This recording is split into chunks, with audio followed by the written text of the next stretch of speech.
పశ్చిమ గోదావరి జిల్లాలో అన్న క్యాంటీన్ల నివారణపై జిల్లా కలెక్టర్ కఠినంగా స్పందించారు. భీమవరం పట్టణంలో కొత్త బస్టాండ్ సమీపంలోని మార్కెట్ వద్ద ఉన్న అన్న క్యాంటీన్లను జిల్లా కలెక్టర్ చదలవాడ నాగరాణి ఆకస్మికంగా తనిఖీ చేశారు.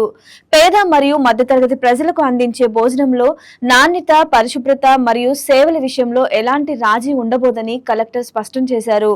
లోపాలు గమనించినా లేదా ఫిర్యాదులు వచ్చినా సంబంధిత నిర్వాహకులపై కఠిన చర్యలు తీసుకుంటామని హెచ్చరించారు. పూర్తి వివరాలు మా ప్రతినిధి నివేదికలో చూద్దాం.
ఈ వీడియో మీకు నచ్చినట్లయితే లైక్ కొట్టి షేర్ చేసి వైకే టీవీని సబ్స్క్రైబ్ చేసుకోండి.